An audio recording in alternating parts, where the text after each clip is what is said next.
जय जय गुरुदेव, जय जय गुरुदेव, जय जय गुरुदेव, जय जय गुरुदेव।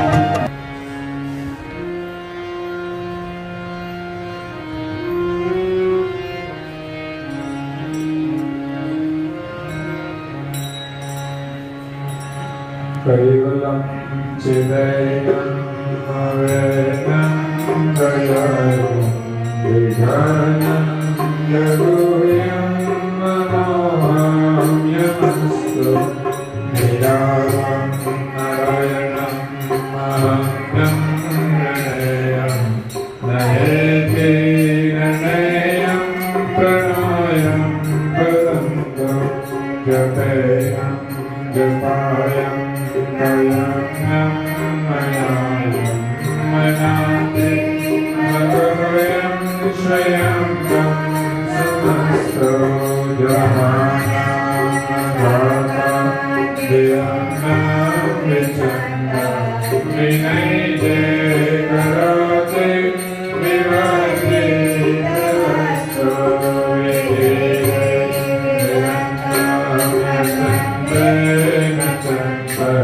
सनाते सनातन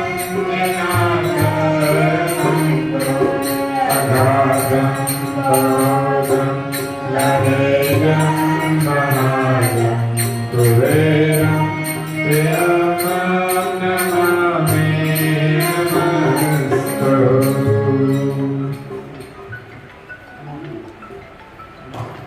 केवलं विविधसाक्षी आदिकर्तारं कृपानिधे प्रणतक्लेशनाशाय अनन्ताय नमो नमः। गुरुर्ब्रह्मा गुरुर्विष्णु गुरुर्देवो महेश्वरः गुरुः साक्षात् ब्रह्मा तस्मै श्री गुरुवे नमः। ज्ञानमूलं गुरुमूर्ति पूजामूलं गुरुपदं मन्त्रमूलं गुरुवाक्यं मोक्षमूलं गुरुकृपा।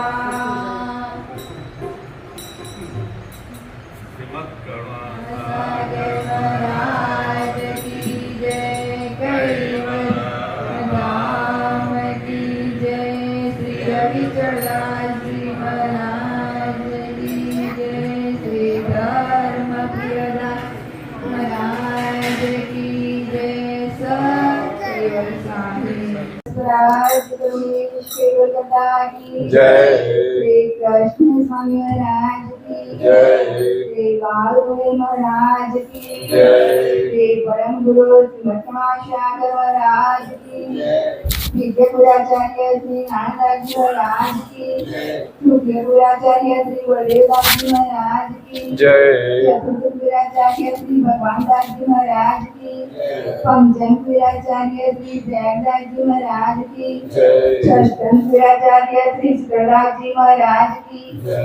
सप्तम गुराचार्य श्री रविदास जी महाराज की भावी अष्टम गुराचार्य श्री धर्मप्रियदास जी महाराज की श्री सब संतन की जय। श्री सबदेवन की श्री ज्ञान संप्रदाय की श्री गुरु विशाल साहब की श्री कैवल धाम की कथा सत्संग प्रारंभ समय का केवल साहेब बाजू बाजू सौने सब केवल साहेब।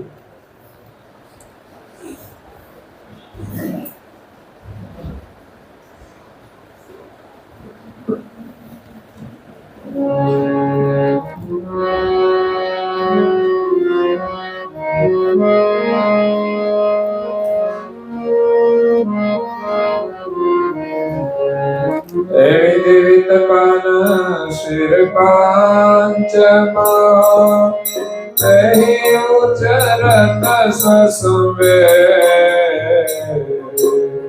काल માટે હું શિવ જય સમાજ ભવનની પાવે છે. પ્રાય ભક્તજનો, જ્ઞાન સંપ્રદાયના અધ્યસ્થાપક,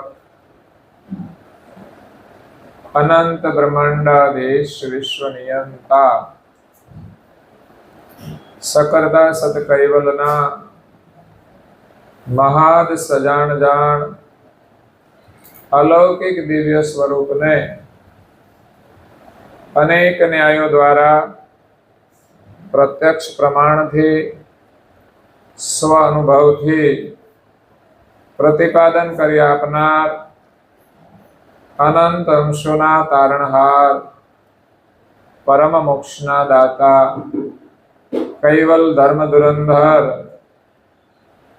મહાન સમર્થ, પરમ શ્રેષ્ઠ, પરમ વિભૂતિવાન, પરમ દયાળુ, પરમ કૃપા નિધિ, સર્વજ્ઞ દિવ્ય પરમ ગુરુ શ્રીમદ કરુણાસાગર મહારાજ વિશ્વભરના મનુષ્ય તનુધારી ચૈતન અંશોને સંબોધીને યથાર્થ જ્ઞાનનો ઉપદેશ આપતા સ્વરચિત પંચમ સ્વસંવેદ ગ્રંથના પ્રથમ સ્કંદ દિવ્ય પરમ ગુરુનું આગમન અને કર્તાની ગુપ્ત ગતિ દર્શાવન કો સ્કંદ 1 ને વિશે ચોપાઈ 9 ને વિશે કહે છે કે વિધિ વિતપન શિર પંચમો તેહિ ઉચ્ચરત સ્વસંવેદ. આ પંચમ સ્વસંવેદ ગ્રંથ છે. આમ તો સમાજની અંદર 4 વેદનું જ પ્રચલન છે. 5મા વેદને કોઈ જાણતું નથી.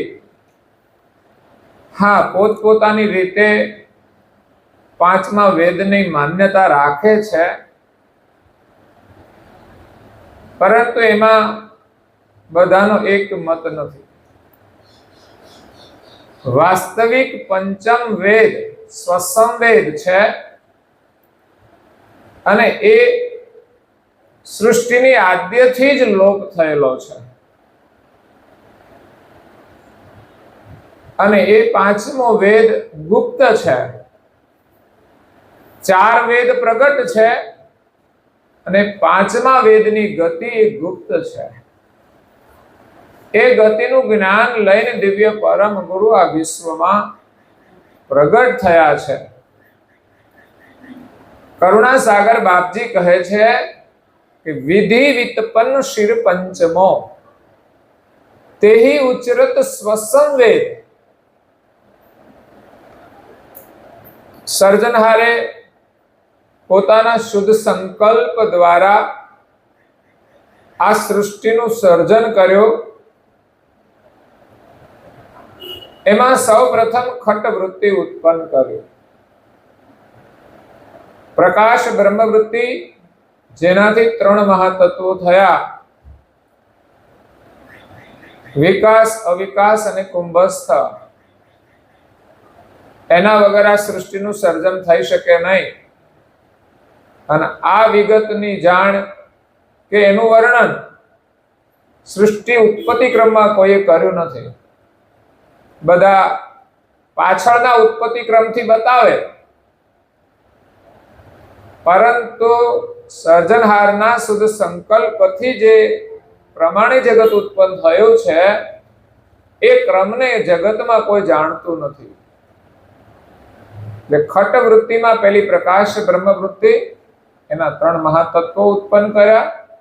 બીજી સંજમ ભોગ વૃત્તિ, એમના 3 સક્ષ સત્વ ઉત્પન્ન કર્યા: વક્ર જ્ઞાન, અનંગ અને કાળ. આ 3 સક્ષ સત્વ ન હોય તો પણ આ સૃષ્ટિ ચાલી શકતી નથી. પરંતુ આ તત્વોની ગતિથી જગત અજાણ છે. એટલે આ જગતના રચયિતા કોણ છે એને પણ એ જાણતા નથી. ત્રીજી ઈચ્છા વૃત્તિ, જેનાથી 72 તત્વોની ઉત્પત્તિ થઈ છે, એમાં સૌપ્રથમ નિરંજન તત્વ ઉત્પન્ન થયું છે. તો કર્તાની ઈચ્છા વૃત્તિથી નિરંજન જ્યોતિ સ્વરૂપની ઉત્પત્તિ થઈ અને જ્યોતિથી અવ્યાકૃત, નિરંજનથી શક્તિ ઉત્પન્ન થઈ અને એના પછી 3 મહાદેવ, બ્રહ્મા, વિષ્ણુ અને મહેશ, અને 3 દેવીઓ, સાવિત્રી, ઉમિયા અને લક્ષ્મી. તત્વોની દ્રષ્ટિએ વિચારીએ તો 3 ગુણ ઉત્પન્ન થયા છે 4 તત્વ કારણથી. એમાં રજોગુણ, સત્વગુણ અને તમોગુણ. અને બીજા 3 મહાદેવો ઉત્પન્ન થયા છે, એ છે શેષમુનિ, મેઢક અને કુર્મદેવ. તો શેષમુનિનું નામ તો જાણે છે, પણ મેઢક દેવ અને કુર્મદેવ આ બ્રહ્માંડના મહદદેવ છે, એની જાણકારી બહુ કદાચ કોઈને નહીં હોય. પરમ ગુરુના જ્ઞાન દ્વારા જ આ જાણકારી પ્રાપ્ત થઈ છે. તો નિરંજન અને શક્તિથી 3 દેવ, બ્રહ્મા, વિષ્ણુ, મહેશ ઉત્પન્ન થયા.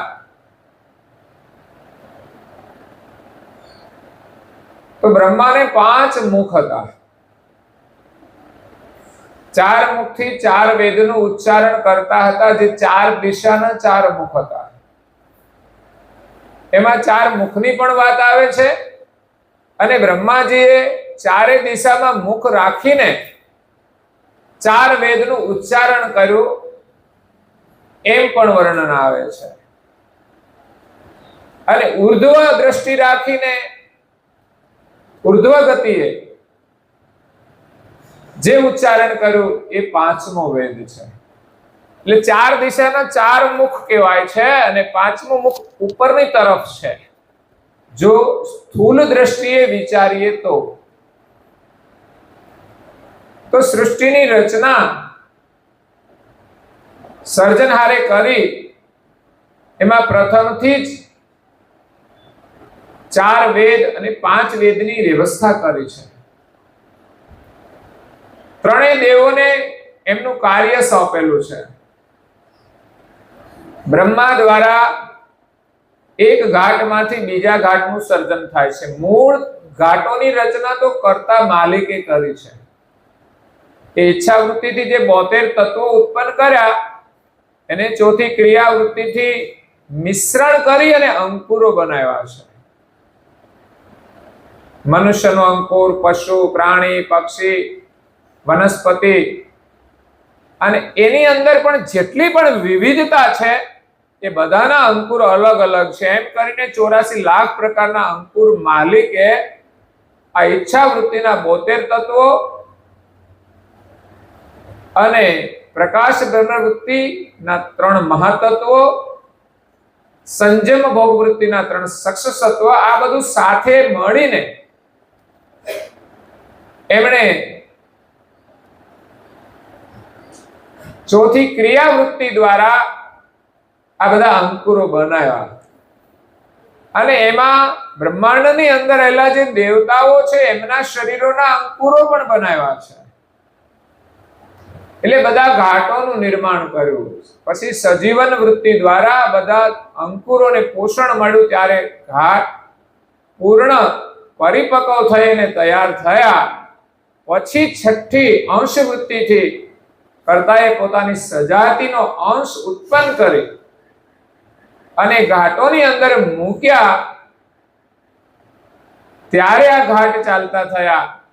નહીં તો સજીવન વૃત્તિનું જીવન તો સર્જનહારે આપ્યું, તો એનાથી ઘાટ વિકસિત થયા, પણ હાલતા ચાલતા ન થયા. એટલે બ્રહ્મથી ઘાટ ચલાયમાન નથી થઈ શકતો. એ કદાચ અંકુરનું પોષણ મળે તો એ ઘાટ પરિપક્વ થઈ શકે છે, પણ સ્વતંત્ર રીતે હાલતો ચાલતો નથી થતો. અને એ ઘાટ કર્તાના અંશ દ્વારા ચલાયમાન થાય છે. તો આ પ્રમાણે કરતા માલિકે જગતની રચના કરી છે. બ્રહ્માને 5 મુખ હતા, હાલમાં નથી. સૃષ્ટિની રચના કરી ત્યારે 5 મુખ આપેલા હતા. પરંતુ પરમ ગુરુ અહીંયા કહે છે કે વિધિ વિતપન શિર પંચમો, બ્રહ્માજીનું 5મું જે મુખ છે કે એમનું જે શિર છે એ વિત્તપન છે, વિત્ત રૂપ છે. એની અંદર રહેલું જે જ્ઞાન છે એ આ જગતનું વિત્ત છે, જગતનું સાર છે. તેહી ઉચરત સ્વસમ વેદ, 5મા મુખથી સ્વસમ વેદનું ઉચ્ચારણ થતું હતું અને એ 5મો વેદ છે. હતો, હાલ બધાની માન્યતા ભિન્ન ભિન્ન છે, પણ કરુણાસાગર મહારાજ શ્રી અહીંયા આ ગ્રંથ પંચમ સ્વસમ વેદ છે એની અંદર એનો ખુલાસો કરે છે કે પંચમ સ્વસમ વેદ કોને કહેવાય? તો કાટે હું શિવ તેહી સમજતે. તો શિવજીએ સમજીને બ્રહ્માજીના 5મા મુખનું છેદન કર્યું છે. ભવ નહીં પાવહી ભેદ, જેના ભેદને જગત જાણતું નથી. આ તો શિવ પુરાણની અંદર કંઈક વર્ણન આવે છે, પણ એ પૂર્ણ નથી. એની માન્યતા કેવી છે એનું વર્ણન પણ પરમ ગુરુ કરે છે અહીંયા. તો જગતના જીવો એ 5મા મુખનું છેદન કર્યું એનો ભેદ નથી જાણતા. એ રહસ્ય જગતના જીવોથી ગુપ્ત રહ્યું છે, કારણ કે એ 5મું મુખ હતું ત્યાં સુધી એનું જ્ઞાન સાંભળીને જે કોઈ બ્રહ્માની પ્રજા હતી એ આ સંસાર છોડીને, બ્રહ્મ સદનનું સુખ છોડીને નિજ કર્તાની શોધમાં આદ્ય પુરુષ નિરંજનની પાછળ પાછળ નીકળી જાય છે. એટલે સૃષ્ટિનો વિસ્તાર આગળ થતો નથી. તો 5મા મુખનું છેદન થયું અને ત્યાર પછી સૃષ્ટિનો વિસ્તાર આગળ વધ્યો છે. એટલે આગળ થઈ ગયેલી જે ક્રિયા છે, 5મા મુખનું જે છેદન થયું છે એનો ભેદ આ જગતના જીવો જાણતા નથી. દેવતાઓ જાણતા હતા, પરંતુ પાછળથી શું થયું એનું વર્ણન પરમ ગુરુ અહીંયા કરે છે.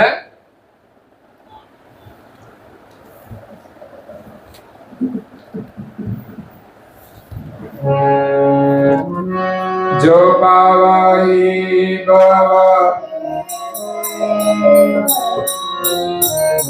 जो पावहि भव हृदय,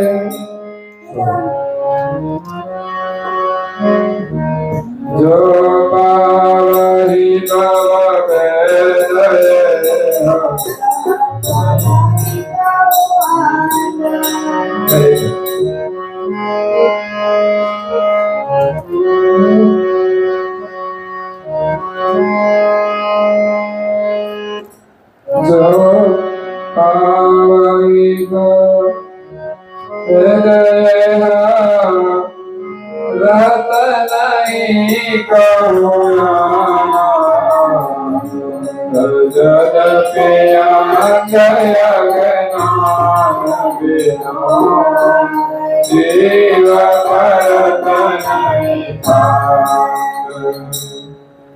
जो पावही भव भेद ये रहत नहीं कहु अंध. जो 5મા મુખના જ્ઞાનનો ભેદ જગતના જીવો જાણે તો એ મુખનું જે જ્ઞાન છે એ પંચમ સ્વસમ વેદનું જ્ઞાન છે.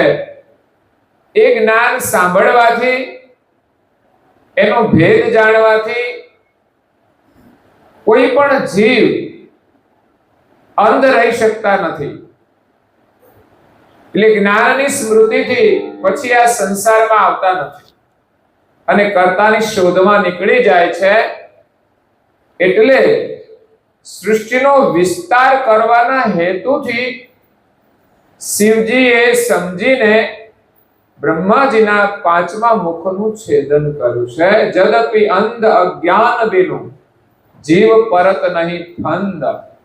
જો કોઈ જીવ અંધ ન રહે કે અજ્ઞાન ન રહે, 5મા વેદનું જ્ઞાન મળતા જ એના જીવનમાં કોઈ અજ્ઞાન નથી રહેતું, તો પછી આ માયાના ફંદની અંદર કે આ જગતના ફંદની અંદર કોઈ જીવ પડતા નથી. તો જગત કરતાએ આ સૃષ્ટિની જે રચના કરી છે એનો પણ કોઈને ખ્યાલ આવે નહીં. બેનો ફંદે ભવ પાર કરતા લગન પરમ પદસો મોક્ષ સર્વે કસમે કૃતિ ઉત્તમન નહીં કોઈ. જગતના જીવો માલિકે બનાવેલા ફંદની અંદર પડે નહીં. તો 5મા વેદનું જ્ઞાન સાંભળીને બીનું ફંદે ભવ ફારગત, ફંદમાં ફસાયા સિવાય જ એ આ ફંદમાંથી ફારગત થઈ જાય છે, એમનું કલ્યાણ થઈ જાય છે. લહત પરમ પદ સોય, અને અંશોને પરમ પદની પ્રાપ્તિ થઈ જાય છે. એટલે બધા જ અંશો 5મા વેદનું જ્ઞાન સાંભળી અને પરમ પદની પ્રાપ્તિ કરી દે તો પછી આ જગતનો વિસ્તાર થતો જ નથી. કર્તા માલિકે કેવું જગત બનાવ્યું છે એની જીવોને ખબર જ નથી પડતી. એટલે કર્તાનો જે મહિમા છે એ પણ પૂર્ણ રૂપે જાણી શકતા નથી. હા, પંચમ વેદનું જ્ઞાન સાંભળી કર્તાને પામવા માટે નીકળી જાય છે અને કર્તાની ગતિ તો મળી જાય, પરંતુ આ જગતની રચનાનો જે ખેલ છે એ કર્તાની અકળ કળાને કોઈ જાણતું નથી. હોહુ મોક્ષ સર્વ એક સમય.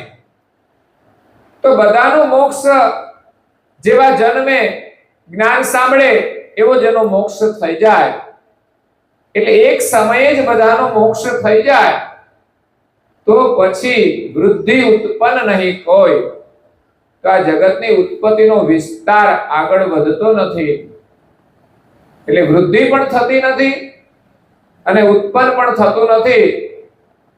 એટલે જગતના જીવ આ જગત રચનાને સમજી શકતા નથી.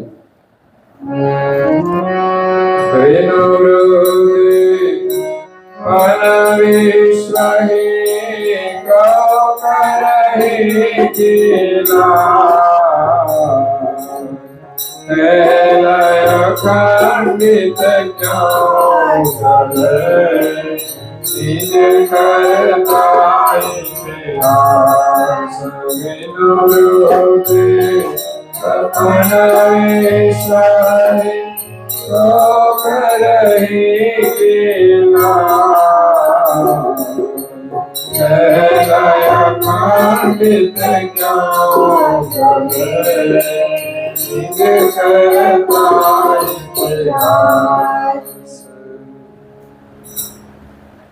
વેનો વૃદ્ધિ ઉત્પન્ન વિશ્વહિ.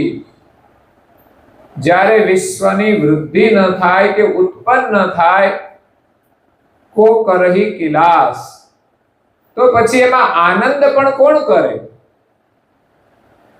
જગતની રચના આનંદ કરવા માટે કરી છે, તો જગતના જીવો આ જગતની અંદર આવતા પહેલા જ એનો મોક્ષ થઈ જાય તો જે આશયથી અને જેવા આશયથી આ જગતનું સર્જન કર્યું છે એ આનંદ જગતના જીવોને મળતો નથી. અખંડ આનંદ એ તો છે જ, પણ જગતની રચનાનો જે આનંદ છે એ પણ અદ્ભુત છે. વિશ્વના સર્જનહારે આ જગતની ઉત્પત્તિ એ પણ આનંદ માટે જ કરી છે. જો એને આનંદ આવતો હોય તો પછી આ જગતના જે જીવો છે એને પણ આનંદ આવે. પરંતુ જગતના જીવો આ સૃષ્ટિના આનંદને માણ્યા સિવાય જ મોક્ષની પ્રાપ્તિ કરી લે તો પરમ આનંદ તો મળે છે, પણ જગતની રચનાનો જે આનંદ છે એ એને મળી શકતો નથી. એટલે ખરેખર તો જગતની જે રચના કરી છે એનો આનંદ પણ એ અદ્ભુત છે. એ આનંદ દ્વારા આપણે માલિકનો મહિમા જાણીએ. ખેલ અખંડિત ક્यों ચલે? તો પછી કરતા માલિકે આ ખેલ બનાવ્યો છે એ કેવી રીતે અખંડ ચાલે? બધા જીવો બ્રહ્માને ત્યાં ઉત્પન્ન થાય અને ચાલ્યા જાય, તો પછી આ સૃષ્ટિની રચના 84 લાખ પ્રકારના શરીરો એ બધું આપણે જાણી શકતા નથી કે જોઈ શકતા નથી કે એમાં રહેલો જે આનંદ છે એ પણ આપણે અનુભવી શકતા નથી. ખેલ અખંડિત ક્यों ચલે? નિજ કરતા ઇતિહાસ. કરતા માલિકનો આ એક ઇતિહાસ છે. કરતાએ જગત બનાવ્યું છે એનો એક આનંદ છે માલિકને, અને એનો પણ એક ઇતિહાસ બન્યો છે. તો જ્યાં સુધી જગતના જીવો અજ્ઞાન ન રહે ત્યાં સુધી આ જગતની અંદર એ આવતા નથી. એટલે પ્રારંભથી જ જો જ્ઞાન આપવામાં આવે તો પછી એ આ ફંદમાં પડતા નથી. એટલે તમે જોજો, કોઈ માતા પિતા છોકરાના જ્ઞાન આપતા જ નથી કે આ સંસારમાં તમે પડતા નહીં. આમાં તો બહુ મજા છે એમ કરીને જ બધાને ફંદમાં નાખે છે. ના પડતો હોય તોય કે નાખો એમ જગત કરતાએ પેલા જ્ઞાન આપ્યું તો કોઈ જીવ આ ફંદમાં ન પડ્યા. અંદર પડે તો ખબર પડે ને કેવો સંસાર છે. માતા પિતાનું મૂલ્ય પણ ત્યારે જ સમજાય કે એ સંસારમાં પડે. સંસાર છોડીને ચાલ્યા જાય અને માતા પિતાને પ્રત્યે પણ કોઈ લાગણી નથી હોતી, એ તો છોડીને જ નીકળી જાય છે. પણ એ સ્વયં જ્યારે અનુભવ કરે પરિવારનો, ત્યારે એને માતા પિતાનું મૂલ્ય સમજાય. અને માતા પિતાએ જે મહેનત કરીને બધું આપ્યું હોય, શા માટે? આનંદ કરવા માટે જ આપ્યું હોય છે. પણ જ્ઞાન હોય, સંસ્કાર હોય તો એ આનંદ કરે છે, નહીં તો પાછો દુખી પણ થાય છે. એટલે કર્તાના નિયમ અનુસાર, ધર્મ ના નિયમ અનુસાર જો આપણે આ સંસારમાં જીવીએ તો ખરેખર માલિકે જે બનાવ્યું છે ને જગત, એ અદ્ભુત બનાવ્યું છે. અને આનંદ આનંદ ને આનંદ જ છે. જે કોઈ પરિવાર છે એમાં આનંદ છે, પ્રાણી પશુ પંખી છે એની અંદર પણ આપણે જોઈએ તો આનંદ જ છે. પરંતુ માણસ જેને બનાવ્યું છે એને ભૂલીને આનંદ કરે છે, એ એના માટે દુઃખનું કારણ બને છે. અને માણસ ધર્મને ભૂલીને જ્યારે આનંદ કરે છે ત્યારે માણસ દુઃખી થાય છે. માણસ નીતિ ભૂલી જાય છે, સંયમ ભૂલી જાય છે, સત્યને ભૂલી જાય છે, એટલે માણસ દુઃખી થાય છે. નહીં તો માલિકે જે જગત બનાવ્યું છે એમાં ક્યાંય એમણે દુઃખ નથી મૂક્યું. એટલા ઇતિહાસને ચલાવવા માટે સૃષ્ટિની આદ્યમાં બ્રહ્માજીના 5મા મુખનું છેદન કરવામાં આવ્યું છે. નિગમ પંચમો ઈશ્વર રખ્યું દુરા अपने લગન રાખે જીવન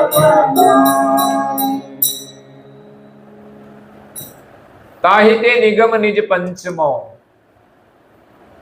એટલા માટે જ જે પાંચમો વેદ છે, જેમાં નિજ સ્વરૂપનું અને નિજ કર્તાનું જ્ઞાન છે, એનાથી ઈશ્વરોએ જીવોને દૂર રાખ્યા છે. કારણ કે કર્તા માલિકે આ સૃષ્ટિ વિસ્તારનું કાર્ય પણ દેવોને સોંપેલું હતું. એટલે વિસ્તાર કરવાની પ્રેરણાથી ગુણના જે દેવતાઓ છે એમણે ગુણનું કાર્ય કર્યું. બ્રહ્માજી સર્જનનું કાર્ય તો કરે જ છે, એનું કામ તો પૂર્ણ રીતે કરે છે. પછી પાલન પોષણ વિષ્ણુને કરવાનું છે, પરંતુ બ્રહ્માને જે કંઈ પ્રજા થાય છે એ એના જ પાંચમા મુખનું જ્ઞાન સાંભળીને નીકળી જાય છે. એટલે પછી તો પાલન પોષણ કોણ કરે? અને પાછળ પ્રજાનો વિસ્તાર થાય તો શિવજીનું કાર્ય સહાર કરવાનું છે. એટલે કઈ ત્રિશૂળ લઈને મારવા ના આવે, પણ જીવન પૂરું થાય એટલે એનું મૃત્યુ થાય છે. જીવન દરમિયાન એને પોષણ મળે છે. એટલે ઉત્પત્તિ, પોષણ અને અંત, આ ત્રણ ક્રિયાઓ ત્રણ દેવો દ્વારા થાય છે. અને તત્વના રૂપમાં વગ્ર જ્ઞાન, અનંત અને કાળ સક્ષ સત્વ આ ક્રિયા કરે છે. અને વિષ્ણુ એનું કાર્ય આ જગતની અંદર અવતાર લઈને પણ કરે છે, પાલન પોષણ. એ પણ એક પોષણ જ કહેવાય. તો એ પ્રમાણે જ્યારે આ વિસ્તાર આગળ વધતો નથી ત્યારે શિવજી આકાશવાણી થાય છે નિરંજન દ્વારા. નિરંજન ભલે શક્તિને છોડીને કર્તાની ખોજમાં નીકળી જાય છે, પણ છતાં એ જગત તરફથી દ્રષ્ટિ સંપૂર્ણ છોડી નથી દેતા. કારણ કે કર્તા માલિકે એને આ જગતના મૂળ રૂપે સર્જન કર્યા છે. એટલે એનો વિસ્તાર તો એમના દ્વારા જ થાય છે. એ સ્વયં નીકળી ગયા કર્તાની શોધમાં. એને પણ અજ્ઞાન લાગુ પડેલું હતું. એટલે એ ગતિ દ્વારા જ આ જગતને ચલાવે છે.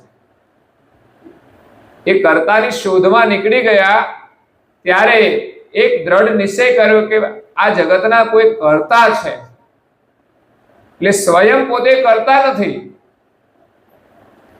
એટલે સૃષ્ટિનો વિસ્તાર કરવાને માટે એમણે આકાશવાણી કરીને દેવોને કહ્યું કે આ સૃષ્ટિનો વિસ્તાર આગળ કેમ વધતો નથી. તો એ આકાશવાણી વિષ્ણુએ સાંભળી અને જોયું કે બ્રહ્માજીને જે પ્રજા થાય છે એ બધી જ બ્રહ્માના પાંચમા મુખનું પંચમ સ્વસમ વેદનું જ્ઞાન સાંભળી અને નીકળી જાય છે. તો પછી એનું પાલન પોષણ કેવી રીતે કરવું? એટલે એ પાંચમા મુખનું છેદન કરવામાં આવે તો જ આ સૃષ્ટિનો વિસ્તાર આગળ વધે. એટલે ગુણનું કાર્ય એ ગુણના દેવતાઓ કરે છે. તો વિષ્ણુએ એ બધું જોયું અને વિચાર્યું કે આ કાર્ય તો શિવજીનું છે. એટલે એમણે શિવજીને રજૂઆત કરી. ત્યારે શરૂઆતમાં તો શિવજી એ કાર્ય કરતા નથી, પણ છેવટે એને સમજાવવામાં આવે છે ત્યારે એ સ્વીકારે છે અને પાંચમા મુખનું છેદન કરે છે. ત્યારે પાંચમું મુખ એ તો બ્રહ્મ કૈવલ વેદતા હતું. એટલે એનું છેદન કરવાનો દોષ પણ લાગે છે.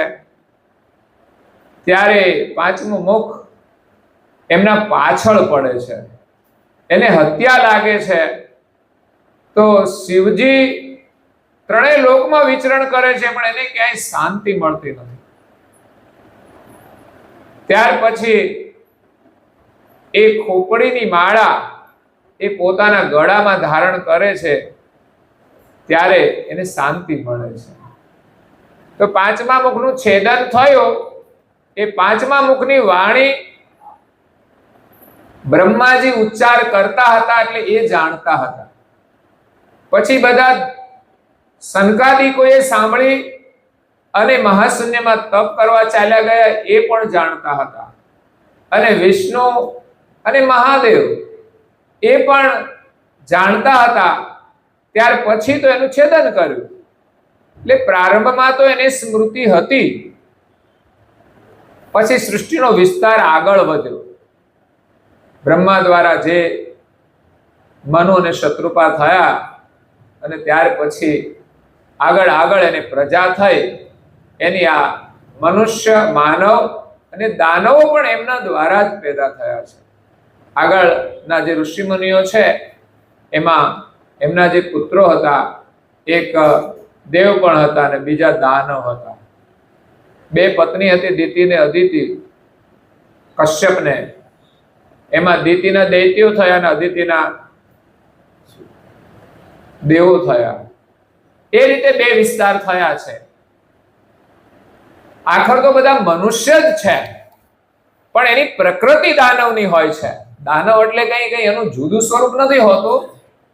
અત્યારે વર્તમાન સમયમાં પણ ઘણા દાનવો છે જે દુષ્ટ કાર્યો કરતા હોય છે, લોકોની વચ્ચે પણ હોય છે અને સરહદ ઉપર પણ એ દાનવો રહેતા હોય છે. જે આપણા દેશની અંદર આતંક મચાવવાનું કામ કરે છે એ દાનવો છે. હોય છે તો આપણા જેવા જ મનુષ્યમાંથી જ એ પ્રકૃતિનું નિર્માણ થાય છે. એટલે એ પ્રમાણે દેવોએ આ જે પાંચમા વેદનું જ્ઞાન એ જાણતા હોવા છતાંય જીવોથી એને અજાણ રાખ્યા. પછી એમણે એ વાત કોઈને કરી નહીં કે આ પાંચમા વેદનું જ્ઞાન છે, કારણ કે સૃષ્ટિનો વિસ્તાર આગળ વધારવાના હેતુથી ઘણું જ્ઞાન વડીલોને હોય છતાં પણ બાળકોને એ આપતા નથી. ઘણીવાર આપણે ખબર હોય તો ઘણી વાત આપણે કોઈને કરતા નથી, સારી વાત હોય તો પણ. એવી જ રીતે સૃષ્ટિની આદ્યમાં દેવતાઓએ, ઈશ્વરોએ આ પાંચમા વેદના જ્ઞાનથી જીવોને અલગ રાખ્યા અને એમાં હેતુ માણસના સ્વાર્થનો હોય છે. આપણે કોઈને કંઈક સાચી વાત, સારી વાત કહી દઈએ ને એને લાભ થઈ જાય તો પાછું આપણાથી આગળ પણ નીકળી જાય. એમે કોઈને સારી વાત ના કહેવાય. ઘણી ટેકનિક હોય ને લોકો ના જણાવે, એને મોનોપોલી કહે છે. ધંધામાં મોનોપોલી હોય છે.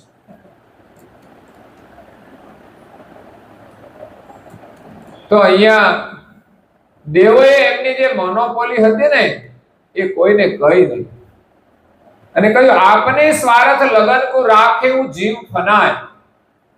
પોતાના સ્વાર્થ માટે જીવોને કે છે આ માયાના ફંદમાં ફસાયેલા જ રાખ્યા. અને કહે છે,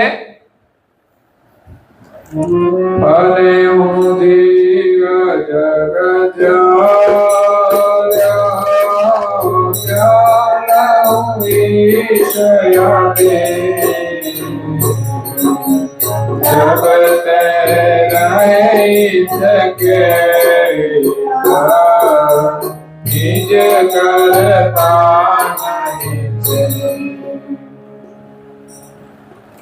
ફરે હું જીવ જગ જ્યો લ્યો. જ્યાં સુધી જગતના જીવો આ ફંદની અંદર ફસાયેલા રહે ત્યો લહુ ઈશ આધીન.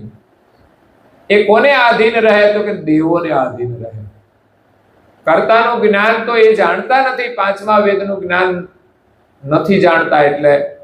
અને દેવો એને જણાવતા નથી. જો જણાવે તો પછી દેવોને કોઈ માને નહીં અને સીધા જ કર્તાનું ભજન કરવા લાગી જાય. એટલે દેવોનો પણ એક સ્વાર્થ હતો કે જગતના જીવો અમારા શરણે રહે, અમારા ગુણગાન કરે. એટલે એમણે પાંચમા વેદનું જ્ઞાન એ બ્રહ્માની જે કઈ પ્રજા થઈ કે ઋષિમુનિઓ થયા એમને કોઈને આપ્યું નહીં.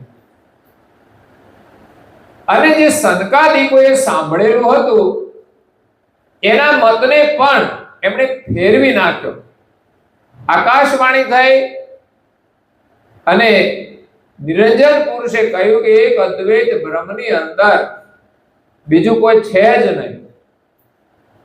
એટલે જે કઈ પ્રશ્ન કર્યો તો પ્રશ્ન કહે છે એક અદ્વૈત બ્રહ્મની અંદર પ્રશ્ન કેવો કે છે એક જ બ્રહ્મ હોય એમાં એક કોને કોણ પ્રશ્ન કરે એમ કરીને આ જગતની અંદર એક અદ્વૈત બ્રહ્મનો જ લક્ષ્ય સ્થાપિત કરી દીધો કે આ બ્રહ્માંડની અંદર એક બ્રહ્મ જ સત્ય છે અને જગત મિથ્યા છે. તો આપણે બધા જ બ્રહ્મ રૂપ છીએ એવી સ્થાપના સૃષ્ટિની આદ્યમાં થઈ ગઈ. ઈશ્વરો જાણતા હતા પણ આ પ્રપંચમાં પડ્યા ને કે જીવો અમને ઈશ તરીકે માને તો એ પણ એક માયાનો પ્રપંચ છે, સ્વાર્થ છે. તો એને પણ લાંબા સમયે પાંચમા વેદના જ્ઞાનનું વિસર્જન થઈ ગયું છે. બ્રહ્માજી સ્વયં ઉચ્ચાર કરતા હતા પણ જ્યારે આ સંસારના પ્રપંચમાં પડ્યા સૃષ્ટિ વિસ્તારની અંદર તો લાંબા સમયે એને પણ વિસારે પડી ગયું. જે પાંચમા વેદનું જ્ઞાન નિરંજન દ્વારા જ એની પ્રેરણા હતી તો એને પણ આ સૃષ્ટિના વહીવટની અંદર વિસ્તાર આગળ વધારવામાં એને પણ વિસારે પડેલું છે. એટલે આ રીતે સૃષ્ટિની આદ્યમાં પાંચમો વેદ લોપ થયો છે અને જેના કારણે જગતના જીવો જગત કર્તાને જાણતા નથી અને બિન કર્તા ચીને નિજ કર્તાને ઓળખ્યા સિવાય રહેવું સકલ જગ જીવ. બધા જ અંશો આ જગતની અંદર જીવ થઈને ફરે છે. અંશ સ્વરૂપે હતા પણ એ પોતાના સ્વરૂપને ભૂલી અને જીવ દશાને પ્રાપ્ત થાય છે. જીવ ગતિ મતિ વિષયાનંદ. જ્યારે જીવ ગતિ થાય છે ત્યારે એની મતિ વિષયોના આનંદમાં જ લોપાયેલી રહેતી હોય છે. જગતના જીવો વિષયના આનંદમાં જ મસ્ત રહે છે અને એને જે સુખ માને છે. વાસ્તવિક તો વિષયોની અંદર સત્ય સુખ નથી, ક્ષણિક સુખ છે. પરંતુ જગતના જીવો એ જ આનંદની અંદર ઈશ્વર જજત સદૈવ ઈશ્વરોનું ભજન કરે છે. કારણ કે વિષયોનું સુખ, ઇન્દ્રિયોનું સુખ, વૈભવનું સુખ એને દેવો તરફથી મળે છે. ઇન્દ્રિયોનું સુખ કોણ આપે તો કે ઇન્દ્રિયો પર રહેલા દેવતાઓ આપે છે અને એથી વિશેષ એ દેવોના મંત્રો હોય છે. એ મંત્રોને સિદ્ધ કરવાથી આ વૈભવનું સુખ મળે છે. એટલે જીવોની મહત્વાકાંક્ષા માત્ર ને માત્ર આ શરીર સુખની જ રહે છે. એટલે જગત કર્તાનું કોઈ ભજન કરતું નથી અને દેવોની આરાધના કરી અને માત્ર શરીર સુખની જ ચાહના રાખે છે અને કહે છે કે જજત ઈશયાંતરાગતા ઈચ્છત ફલયામે લેત દેત નાટક ભજે ભૂલ ગયે હું નિજ ભેદ. જજત ઈશ અંતર્ગત જગતના જીવો અંતરથી હૃદયપૂર્વક એ ઈશ્વરોનું ભજન કરે છે. પણ શાના માટે? ઈચ્છત ફલ અહમ મેં. પોતાને અહમ મેં હોય છે, પોતાની ઈચ્છા પ્રમાણે ફળ મળે અને એને માત્ર લૌકિક સુખ જોઈએ છે અને કાં તો સંસારની અંદર કઈ પ્રકારના દુઃખો છે એને દૂર કરવાને માટે અંતરથી પોતાની ઈચ્છા પ્રમાણે ફળ મેળવવા માટે ઈશ્વરોનું ભજન કરે છે. લેત દેત નાટક પચે. ઈશ્વરોનું ભજન કરે છે તો ઈશ્વર એને કંઈ ફળ આપે છે અને એ પાછા એને ભોગવે છે અને એમાંથી ફરી કંઈક સારા કામની અંદર વાપરે છે તો એનું પાછું એને પુણ્ય મળે છે. તો ફરી પાછું એક પુણ્યના ફળ માટે એને ફરી જન્મ લેવો પડે છે.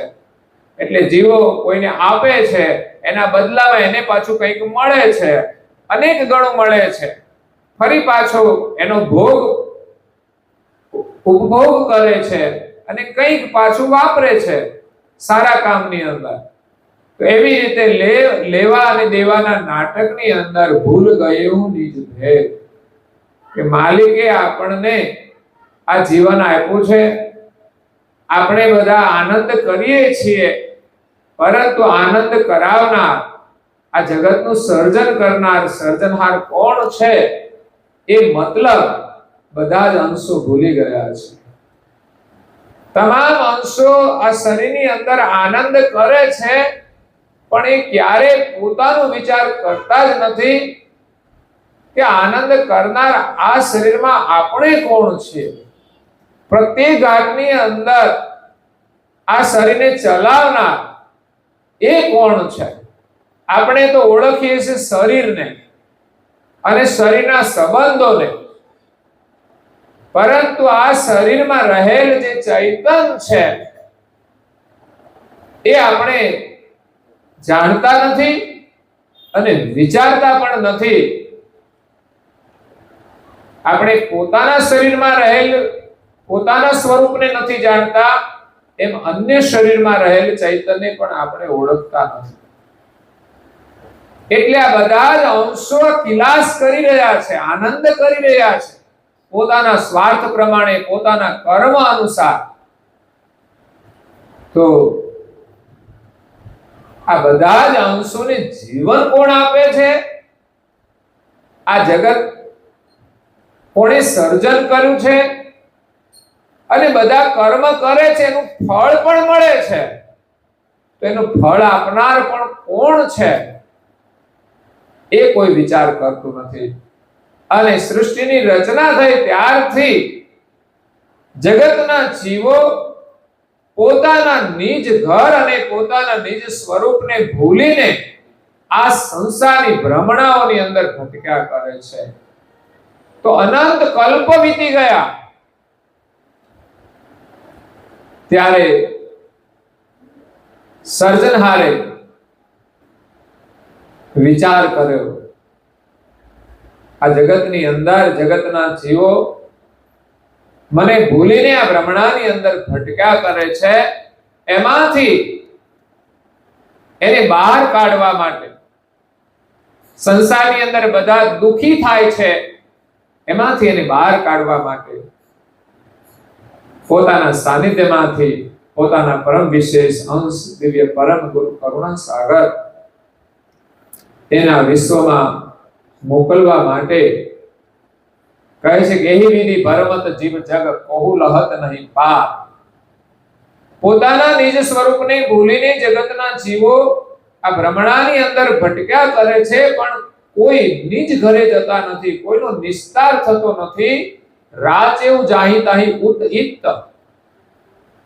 બધા આ બાજુ આ જગતની અંદર રચા પચા રહે છે અને કોઈ આમાંથી બહાર નીકળ્યા તો દેવલોકની અંદર જાય છે. તો આ બાજુ ને તે બાજુ બધા ફર્યા કરે છે, પણ ખોજે ના ખુદ કીર્તાર. પણ આપણા માલિક કોણ છે એની ખોજ કોઈ કરતું નથી. બસ લેવા અને દેવાના નાટકની અંદર બધા પહોંચી ગયા છે. લોકો ભક્તિ કરે છે સગુણ સુખની પ્રાપ્તિ માટે, સગુણ દેવોની આરાધના કરે છે અને કોઈ વિશેષ સાધના કરે તો એને દેવધામની પ્રાપ્તિ થાય છે. એટલે આ જગતના જીવો બે પ્રકારના ચકડોળમાં ફેર્યા કરે છે. આપણે મેળામાં જઈએ ને તો બે પ્રકારના ચકડોળ હોય. એક આડો ચકડોળ હોય, જોયું છે ને? મેળામાં ચકડોળ હોય ગોળ ગોળ ફરે એ આડો હોય અને બીજો એક ઊભો હોય છે. તો 84 માં જે જીવ ફરે છે ને બધા આડા ચકડોળમાં ફરે છે, અહીંના અહીં ફેર્યા કરે છે. એ જમીન ઉપર હોય ને બધા જોયા કરે ચારે બાજુથી, જે ચકડોળમાં ફરતા હોય ને એ દુનિયા જોયા કરે, ફરતી ફરતી જોવા મળે. અને પછી જે કોઈ દેવોનું ભજન કરીને દેવલોકમાં જાય છે ને એ ઊભા ચકડોળમાં ચડે છે, પાછા આવે તો નીચે જ. એ ઉપર લઈ જાય ને પાછા નીચે આવે. એટલે ઉપર જાય ત્યારે મજા આવે અને નીચે ઉતરે ને ત્યારે બીક લાગે છે એ ચકડોળનું. એટલે હર કોઈને દેવધામમાંથી જ્યારે ભ્રષ્ટ થાય અને જ્યારે મૃત્યુલોકમાં આવે ને ત્યારે બીક લાગે કે હવે પાછું જવાનું 84. આમાંથી પરમ ગુરુ આપણને છોડાવવા માટે આવ્યા છે. તો આજે આ રક્ષાબંધનનો પવિત્ર તહેવાર છે. શ્રાવણ સુદ પૂર્ણિમા, રક્ષાબંધન, જે આપણી ભારતીય સંસ્કૃતિ છે, જેમાં અનેક તહેવારો છે. એની પાછળ ઘણા બધા જીવનના રહસ્યો છે અને સમાજની અંદર આ સંસ્કૃતિ દ્વારા આપણા સંબંધોની અંદર પ્રેમનું આદાન પ્રદાન થાય એવા હેતુથી આ તહેવારોની ઉજવણી કરવામાં આવે છે. રક્ષાબંધન તો રક્ષા એ આપણા જીવનમાં બહુ મહત્વની છે. કારણ કે દરેક માણસને પોતાના જીવનની રક્ષા જરૂરી હોય છે. આપણે ઘરમાં રહીએ છીએ તો રાત્રે ઊંઘી જઈએ ને તો દરવાજા બંધ કરીને ઊંઘીએ છીએ. કેમ? આપણી રક્ષા માટે. જ્યારે કૂતરા તો ગમે ત્યાં હોઈ ગયા હોય, તમે જુઓ, એને ચિંતા જ ના હોય, રોડ ઉપર હોતા હોય, એને બીક ના લાગે કે અમને કોઈ મારી દેશે, અમારા માથેથી વાહન ચડી જશે તો શું થશે. ગમે ત્યાં હોઈ જાય, એવું નહીં સાઈડમાં હોય, એને કઈ જ ગમ નથી અને એના જીવનનું કોઈ મહત્વ નથી, એટલે એને રક્ષાની જરૂર નથી. મરી જાય તો છૂટ્યા કૂતરાના જીવનમાંથી. પણ માણસનું જીવન મૂલ્યવાન છે એટલે એના જીવનમાં રક્ષાની આવશ્યકતા છે. તો દરવાજા બંધ કરીએ ને તો રક્ષા થાય. આ બંધની અંદર રક્ષા છે. ખુલ્લા રાખીએ તો આજે માણસ કે અમારે તો ખુલ્લા જ ફરવું છે, બંધનમાં રહેવું, પણ બંધન એ પણ એક રક્ષા હોય છે.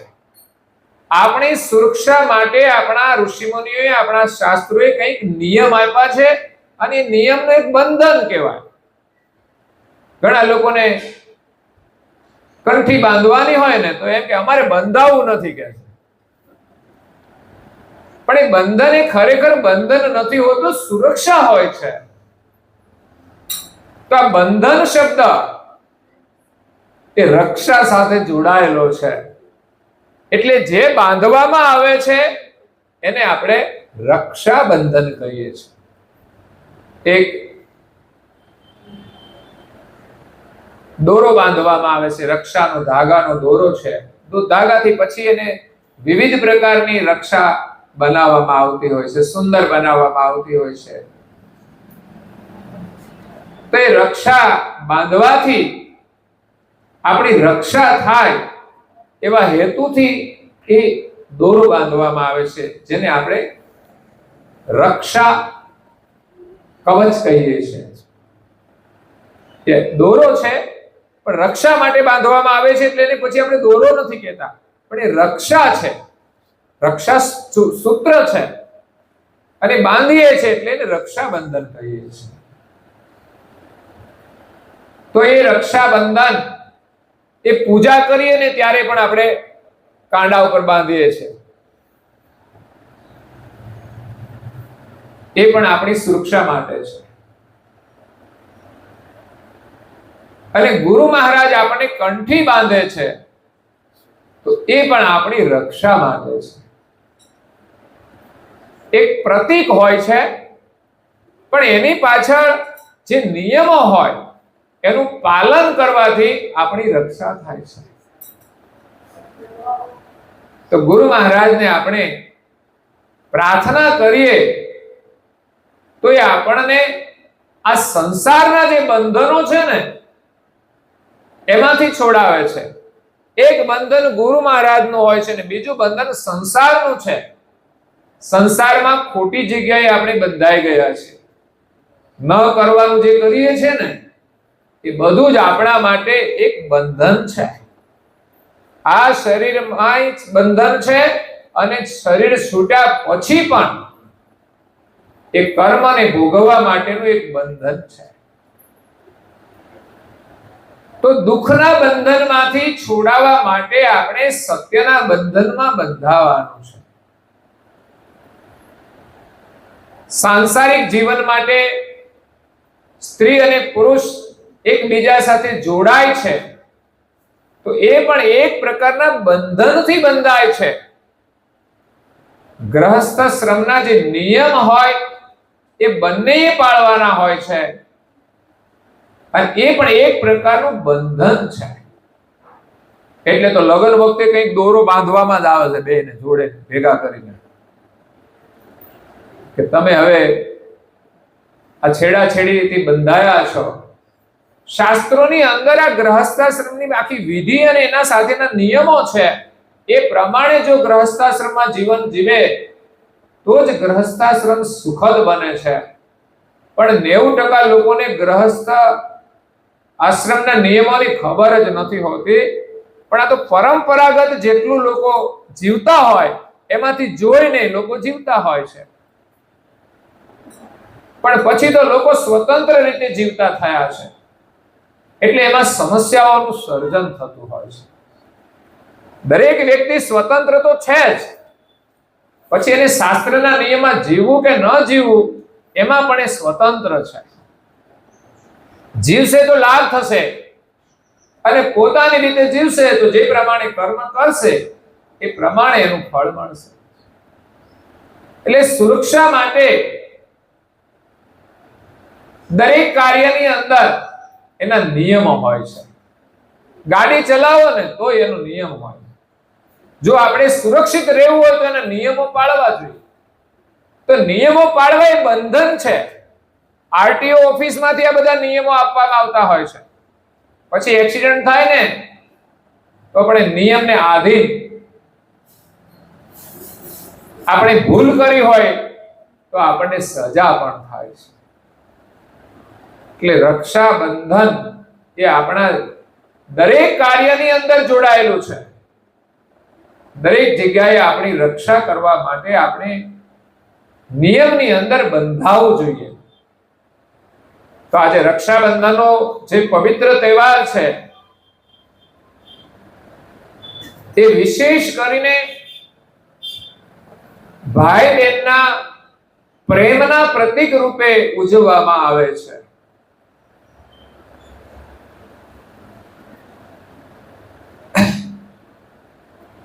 તો આ સંસારના જે અનેક પ્રકારના બંધન છે એમાંથી છૂટવા માટે આપણે ગુરુ મહારાજ જ છોડાવી શકે છે. બહેન ભાઈને રાખડી બાંધે છે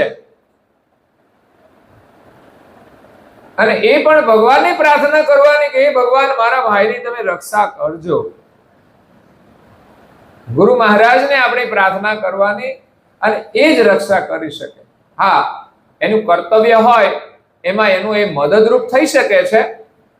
સાંસારિક જીવનમાં એકબીજાને કઈ તકલીફ હોય તો પણ એકબીજાને મદદરૂપ થઈ શકે છે, એકબીજાની રક્ષા કરી શકે છે. પરંતુ અહીંયા જે રક્ષા સૂત્ર બાંધવામાં આવે છે એમાં એક બેનનો સંકલ્પ કામ કરતો હોય છે. બેનનો ભાઈ પ્રત્યેનો જે પ્રેમ છે, એની લાગણી હોય છે, એ લાગણી એની રક્ષા કરતી હોય છે. અને ખરેખર જ્યાં ભાઈ અને બેન પ્રત્યે એકબીજાનો અદ્ભુત પ્રેમ હોય ને ત્યાં ભાઈનું મન પણ ક્યાંય ભટકતું નથી. બેનનો જે પ્રેમ હોય છે એ એની રક્ષા કરતો હોય છે. બીજી બાજુ બેનની પણ રક્ષા થતી હોય છે. ભાઈ પ્રત્યે એમની જે લાગણી છે અને ભાઈની લાગણી બેન પ્રત્યે છે, તો ભાઈ અને બહેનનો જે સાચો પ્રેમ હોય છે એ સમાજની અંદર એની રક્ષા કરતું હોય છે કે એનું મન ક્યાંય સંસારમાં ભટકી ન જાય, એના માટે આ સુરક્ષા કવચ છે. એટલે આપણે તો પરમ ગુરુને પ્રાર્થના કરીએ રક્ષા બાંધીને, હે પરમ ગુરુ તમે સૌની રક્ષા કરજો, અને બધાની રક્ષા કરવા માટે જ આવ્યા છે.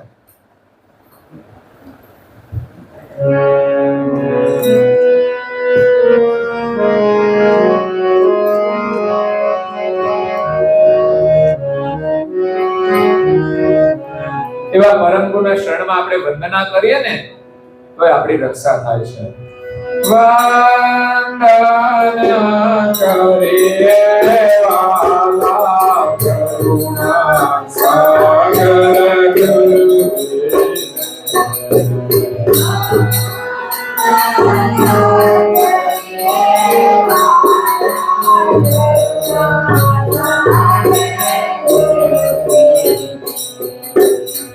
કરુણા સાગર ગુરુજીને પ્યારા વરણ ગુરુજીને કરુણા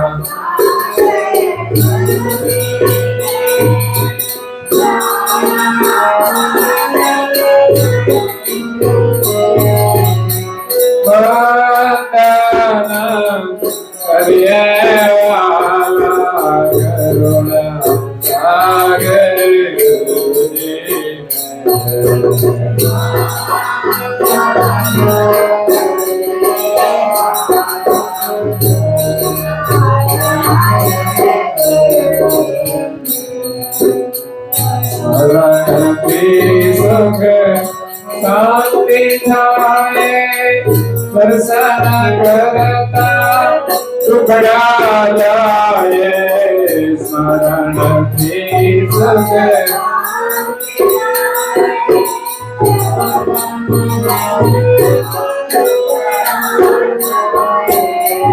પવનાપ ભોજનથી સમાયે,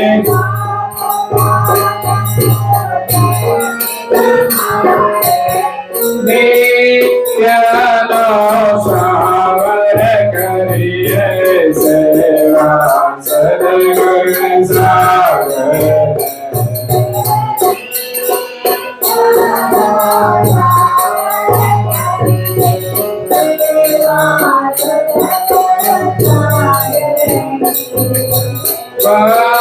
વંદના કરીએ વાલા કરુણા સાગર ગુરુજીને,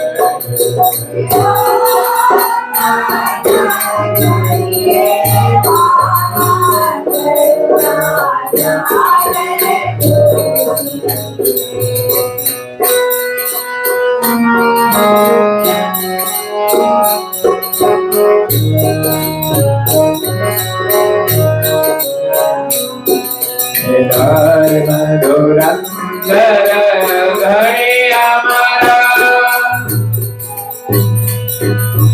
સેવક આવા શરણે તમારા.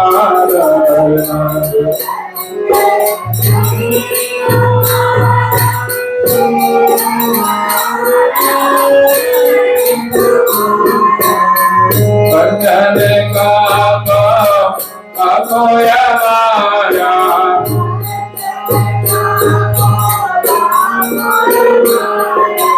બંધન કાપો મારા,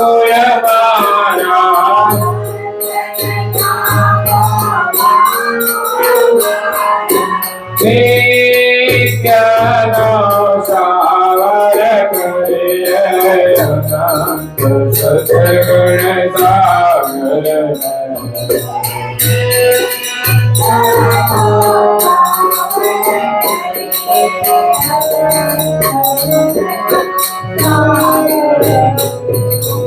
વંદન કરીએ વાલા કરુણા સાગર ગુરુદેવ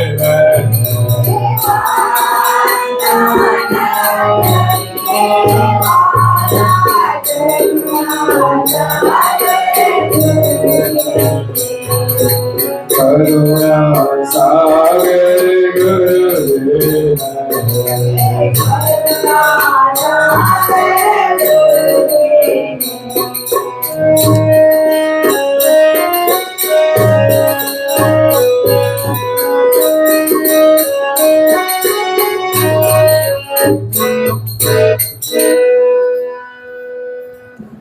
તો અહીંયા તુલસીદાસ મહારાજશ્રીએ પણ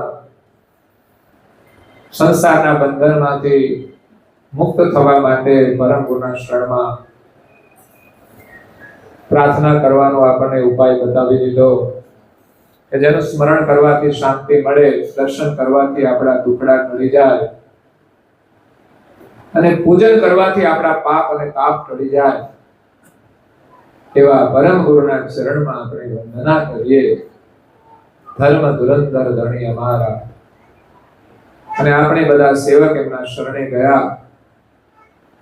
બંધન કાપો બાપુ અમારા, એમના શરણે જઈને આપણે તો એ જ પ્રાર્થના કરવાની કે અમને આ બંધનમાંથી છોડાવો.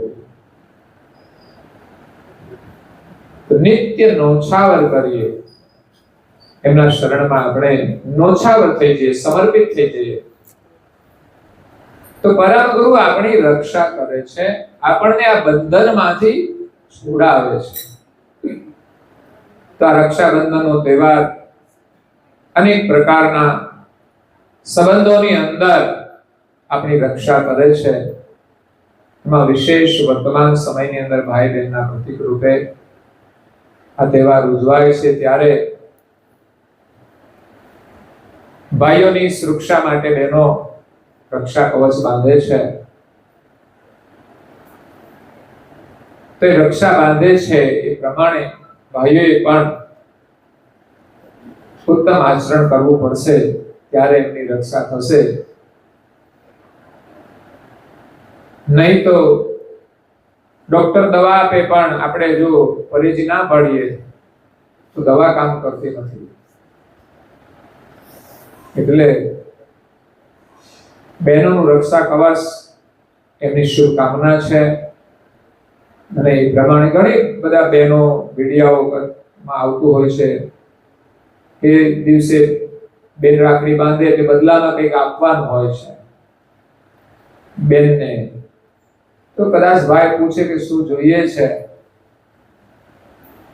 તો ભાઈનું જે બંધન હોય એમાંથી મુક્તિનો સંકલ્પ માંગી લે છે કે તમે આ સંકલ્પ કરો કે જેથી આ બંધનમાંથી તમે છૂટી જાઓ. તો વિશેષ બહેનો ભાઈના હિતની ભાવના રાખતી હોય ત્યારે બેન એના નિકટમાં હોય છે અને સારી રીતે જાણતી હોય છે કે કઈ કઈ પ્રકારના બંધનો છે, એમાંથી કેવી રીતે મુક્તિ મળે, એ જ એના માટે મહત્વનું હોય છે. પણ બધા નથી કદાચ બોલી શકતા, પણ દરેકે આ તહેવારમાંથી સમજવું જોઈએ કે આવો પવિત્ર તહેવાર છે, આટલો બધો પ્રેમ છે, તો એમાં જ આનંદ છે. પછી શા માટે આપણે બંધનકારી આનંદ લેવો જોઈએ? મોટા ભાગના લોકો બંધનકારી આનંદમાં બંધાઈ ગયા છે. જેમ આપણે સેવા, સ્મરણ, પૂજન, એ બધો આનંદ મુક્ત આનંદ છે જે આપણે બંધનમાંથી છોડાવનારો છે. પણ મોટા ભાગના લોકો ટીવીના બંધનમાં બંધાઈ ગયા હોય, કોઈ ટીવીના બંધનમાં બંધાઈ ગયા હોય, અનેક પ્રકારના ફેશનના બંધનમાં હોય, વ્યસનના બંધનમાં હોય, જેના કારણે આ લાભ લઈ શકતા નથી. જેથી એનો અર્થ પણ ખોટો વ્યય થાય છે. જીવનભર મહેનત કરે છે, એમાંથી કેટલો બધો ખર્ચ, અર્થ અનર્થ થઈ જાય છે, વ્યર્થ થઈ જાય છે. તો આપણે બધાએ વિચારવું જોઈએ. આવા સરસ મજાના તહેવારો છે. બેન ભાઈને ત્યાં આવે રાખડી બાંધવા, કે ભાઈ બેનને ત્યાં જાય તો બેન એને ખૂબ પ્રેમથી રક્ષા બાંધે છે, કપાળમાં સુંદર તિલક કરી આપે છે. તો એક જ દિવસ કરવાનું હોય તો એક જ દિવસ રક્ષા થાય, પછી તો બીજા દિવસે ના કરો તો ના થાય. એટલે રોજ કરવાનું. આપણી સંસ્કૃતિ જ આપણને એ શીખવે છે કે તિલક કોઈ સામાન્ય નથી, એ પણ રક્ષાનું કવચ જ છે. જેમ સૌભાગ્યવતી બહેનના માથા ઉપર જેમ સિંદૂર લગાવેલું હોય, સિંદૂર પણ એની રક્ષા કરે. એટલે તો સિંદૂર ઓપરેશન કરવામાં આવ્યું, એનું નામ જ જાહેર કરવા માટે કે આ સિંદૂર ઓપરેશન. એ એવું ઓપરેશન કર્યું કે હવે બીજી કોઈ બહેનોના સિંદૂર ઉજાડે નહીં. પહેલા તો એમણે ઉજાડી દીધા, પણ એવું સિંદૂર ઓપરેશન ચલાવવામાં આવ્યું તો બહેનો સુરક્ષિત થઈ જાય. બેન, આપણા કપાળમાં તિલક એ આપણી સુરક્ષા છે.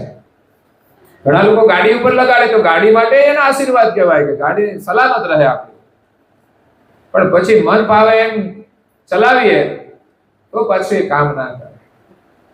એ બધા પ્રતીકો આપણને નિયંત્રણમાં રાખે છે. તો આપણે પરમ ગુરુની આજ્ઞાઓ પાળી આપણી રક્ષા કરીએ. આપણને અમૂલ્ય જીવન મળ્યું છે તો આપણે આનંદ કરવાનો છે, પરિવાર સાથે આનંદ કરવાનો છે, ખાઈ પીને આનંદ કરવાનો છે. તો બેન ભાઈને રાખડી બાંધે, તિલક કરી દે અને મીઠાઈ પણ ખવડાવે છે. તો ખાવા જેવી વસ્તુ તમને ખવડાવે છે. તો ભાઈ તો મસાલા ખાતા હોય, ના એકાદો મસાલો આપે ભાઈ ખુશ થઈ જાય. પછી બીજું આપવાનું તો આપણે નથી કહેતા કશું, પણ એ ખાતો હોય આપે તો એ ખુશ થઈ જાય પાછું. પણ ના, એ સંદેશ આપે છે કે આપણે આવું મધુર ભોજન લેવું જોઈએ જે આપણા જીવનને મધુર બનાવે. મીઠાઈ એ મધુરતાનું પ્રતીક છે. ભલે રોજ ન ખવાય, પણ આપણા જીવનને મધુર બનાવે અને ખાવાનો પણ એક આનંદ આવતો હોય છે. તો એવી શુદ્ધ મીઠાઈઓ જ આપણે ખાવી જોઈએ અને ભગવાને આપણને જીવન આપ્યું છે તે રીતે આપણે આનંદ કરવો જોઈએ. કરુણાસાગર બાપજી દિવ્ય જ્ઞાન લઈને આવ્યા છે. એ જ્ઞાન રસનું પાન કરીને આપણે આનંદ કરીએ. સાંજે સંધ્યા ઉપાસના કરીને આનંદ કરીએ પરિવાર સાથે, અને ઉપવાસ હોય તો ફલાહાર અને વ્રત હોય તો એક ટાઈમ ભોજન કરીને પણ આપણે પરિવાર સાથે સાત્વિક ભોજન કરીને આનંદ કરીએ. અને રાત્રે પૂર્ણિમા છે તો ભજન કીર્તન પણ હોય છે, તો એનો પણ આપણે લાભ લેવો જોઈએ. આજનો આખો દિવસ આપણે સાત્વિક આનંદની અંદર પસાર કરી આપણે પૂર્ણિમાનું વ્રત કરી પરમ ગુરુના આશીર્વાદથી આપણે સુરક્ષિત રહીએ. એ જ શ્રાવણ સુદ પૂર્ણિમા અને રક્ષાબંધનની શુભકામનાઓ સાથે અહીંયા કથાને આપણે વિરામ આપીએ છીએ. અસ્તુ સત્ય સાહે. आद्य सकल चौड़ेश कथा की जय। श्री कृष्ण स्वामी महाराज की जय। श्री बालवीर महाराज की जय। श्री परम गुरु श्री मकरमाचार्य महाराज की जय। विद्य गुराचार्य श्री नानदास जी महाराज की जय। तृतीय गुराचार्य श्री बड़ेवदास जी महाराज की जय। चतुर्थ गुराचार्य श्री भगवान दास जी महाराज की जय। पंचम गुराचार्य श्री प्रयागराज जी महाराज की जय। षष्ठम गुराचार्य श्री शीतलदास जी महाराज की जय। सप्तम गुराचार्य श्री अब्जलदास जी महाराज की जय। भावी अष्टम गुराचार्य श्री धर्मप्रियदास जी महाराज की श्री सबसंतन की जय। श्री सबदेवन की जय। श्री ज्ञान संप्रदाय की जय। श्री दुर्गारी सारसापुरी की जय। श्री कैवल धाम की जय। तथा सत्संग पूर्णावती समय का सब कैवल साहिब केवल अंशो सा केवल साहे. बाजू बाजू सबने कहेजो केवल साहे. अंतમાં થોડી જાહેરાત છે આગામી આપણા કાર્યક્રમોની. આજે શ્રાવણ સુદ પૂર્ણિમાની ભોજન પ્રસાદી જેઠોલી ગામના અમારા કાંતિભાઈ ભીખાભાઈ પટેલ અને રસીલાબેન કાંતિભાઈ પટેલ અને યુકે સ્થિત એમના સુપુત્ર શ્રી માનસુ કુમાર અને એમના ધર્મપત્ની રચનાબેન તથા એમના દીકરાઓ ક્રિશ અને ઈશ એમના દ્વારા આજની પ્રસાદી આપણને પ્રાપ્ત થઈ છે. તો વિશેષ કરીને પરમ ગુરુના ચરણમાં પ્રાર્થના કરીએ કે એમની કૃપા એમના પરિવાર ઉપર અખંડ રહે, એની ભાવિ પેઢી ઉપર પણ એમના સંસ્કાર વારસામાં અખંડ રહે અને પરમ ગુરુ એમના પરિવારની, પરિવારના સ્વાસ્થ્યની, એમના જીવનની રક્ષા કરે એ જ આજના દિવસે શુભકામના છે. અને સેવા કરવાની ભગવાન એમને ખૂબ શક્તિ આપે, જીવનમાં ખૂબ પ્રગતિ કરે અને સેવા કરીને પરમ ગુરુના આશીર્વાદથી એમનો પરિવાર સુખી રહે. આમ તો બધા 4 ભાઈઓ છે, 4 ભાઈઓ એક પરિવાર છે ને પરિવારની જેમ જ બધા સાથે રહે છે અને પરિવારની અંદર ખૂબ પ્રેમ છે. તો બધા પરિવારના માટે જે ભીખા દાદાનો પરિવાર છે બધાના માટે શુભકામનાઓ છે અને બધાની ખૂબ સારી અહીંયા સેવાઓ હોય છે. બીજું આગામી એક આજે સેવા આવેલી છે. આમ તો એ બહુ જાહેરાત કરવાની નથી કહેતા, છતાં પણ મને મળી છે એટલે હું કહી દઉં છું કે આજે જે માઇક સિસ્ટમ ચાલે છે એ એક અમારી પાસે હતું ને એક બીજું હમણાં લાવ્યા, એક આ અને તેની બાજુનું છે. તો એક પહેલા અમે લાવ્યા હતા 30,000 નો અને આજે હમણાં થોડા દિવસ પહેલા જ આ 31,000 નો અમે લાવ્યા છીએ, જેની વધારે જરૂરિયાત છે, જેનો વધારે ઉપયોગ થાય છે. તો એમની સેવા અમારા 4 પરિવારો દ્વારા 5,000 રૂપિયા આપણને મળ્યા છે. એમાં 5,000 રૂપિયા અમારા મધુબેન ધોરીભાઈ, એમના દીકરા મિતુલભાઈ અને અજયભાઈ પરિવાર તરફથી મળ્યા છે. 5,000 રૂપિયા અમારા પિન્ટુભાઈ, જેને કહે છે જીતેન્દ્ર કુમાર જસભાઈ પટેલ, અને એમના ભાઈ છે આપણે મિતેશ કુમાર જસભાઈ પટેલ પરિવાર તરફથી. અને ત્રીજા 5,000 રૂપિયા આપણે પ્રફુલ્લભાઈ પ્રવીણભાઈ પટેલ, જે વિદ્યાનગર આણંદ રહે છે, એમના તરફથી મળ્યા છે. અને 5,000 રૂપિયા આપણને જયદીપભાઈ જયંતિભાઈ પટેલ અને એમના ભાઈ દિલીપભાઈ જયંતિભાઈ પટેલ પરિવાર તરફથી. એ 4 જણા પ્રવાસમાં ગયા હતા દક્ષિણ ભારતમાં. મેં કીધું તમે દક્ષિણ ભારતની યાત્રા કરી આવ્યા છો, તો મેં કીધું 5,000 નો ખર્ચો તમારે વધારે થઈ ગયો છે એમ સમજી અને 5,000 રૂપિયા એક અમારે સ્પીકર લાવવાનું છે, તો સેવા કરી દેજો. એટલે પછી અમારે લેવાનું હતું, ત્યારે નહોતું લીધું, પણ પછી એને એકવાર લેવાનો સમય થઈ ગયો કે અમારે લેવું છે, તો એને પ્રેરણા થઈ કે ચાલો અમારા જે તમે કયા છે એ 5,000 સેવા અમે આપીશું. તો એ 4 પરિવારો દ્વારા આપણને 20,000 રૂપિયાની સેવા આ માઇક સિસ્ટમમાં મળી છે. એ પરિવારને પણ પરમ ગુરુના ખૂબ આશીર્વાદ છે, એને પણ સેવા કરવાની ખૂબ શક્તિ આપે અને એના સ્પીકરો પણ સારા રહે. આ બોલવાના સ્પીકરો છે ને આપણે કે મારું સ્પીકર ખરાબ થતું જાય છે, એટલે મેં કીધું આ સ્પીકરને આશીર્વાદ લેવા પડે. પછી આગામી ભાદરવા સુદ પૂર્ણિમા છે અને હજુ આજે આવતીકાલે એક પ્રસંગ છે, 10મી તારીખ છે. અને આ શરીર જે ધારણ કર્યું છે પરમાત્માએ આપણને આપ્યું છે, એનો જન્મ થયો અને આપણને આ શરીર મળ્યું છે. તો મને આ શરીર મળ્યું એને 55 વર્ષ થાય છે અને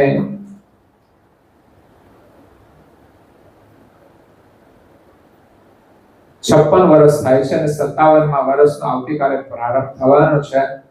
એટલે અમારા યુવાનોને થોડો ઉમંગ છે કે અમારે જન્મ દિવસની કેકની પ્રસાદી ખાવી છે, એટલે દર વર્ષે ઉજવણી કરે છે. હું બહુ મહત્વ નથી આપતો, છતાં પણ એમની ભાવના છે જન્મ દિવસ ઉજવવાની. તો આવતીકાલે સાંજે 8 વાગ્યા પછીનું આયોજન છે. તો એમાં જે સેવા છે બધાને નાસ્તો કરાવવાનો છે. તો સોનારિયાથી રમેશભાઈ રવજીભાઈ ડોબરિયા અને રતિલાલ રવજીભાઈ ડોબરિયા પરિવાર દ્વારા 11,000 રૂપિયા આપણને આ નાસ્તાની સેવામાં અર્પણ કરે છે. અને બીજું એમાં થોડું સેવા અહીંયા ગામના યુવાનોની પણ ઈચ્છા હતી, એટલે જે ચવાનું લાવવાનું છે એમના તરફથી 3,000 ની સેવા એના તરફથી મળવાની છે. મને નામો નથી મને ફિક્સ, એટલે હું ફરી પાછું કાલે કહી દઈશ.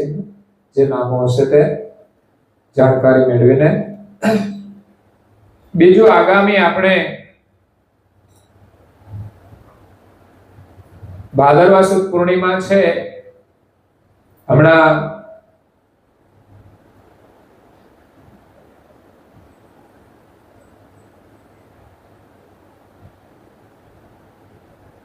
આ પૂર્ણિમાની સેવા એમની હતી, પરંતુ એને હવે ભાદરવા સુદ પૂર્ણિમામાં લઈ ગયા છે.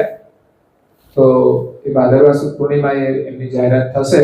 તો એક યજમાન, મોટી પૂર્ણિમા છે એટલે એ પૂર્ણિમાની સેવાના એક યજમાનના 21,000 રૂપિયા હોય છે. આ પૂર્ણિમા આપણે 15,000 માં થતી હોય છે. અને મોટી પૂર્ણિમા છે એમાં વિશેષ પ્રસાદી હોય છે, તો એમાં એક યજમાનના 21,000 હોય છે. બીજા યજમાન જોડાય તો એના પણ 21,000 થતા હોય છે. ગુરુ પૂર્ણિમા એ પણ એ રીતે જે યજમાનો હતા એમને અમે નિવેદન કર્યું હતું કે 21,000 રૂપિયા તમે આપશો તો મુખ્ય યજમાન તરીકે તમારી નોંધ થશે. તો એ રીતે એક યજમાન છે, બીજા પણ કોઈ આવશે તો એ પ્રમાણે એની સેવા લેવામાં આવશે.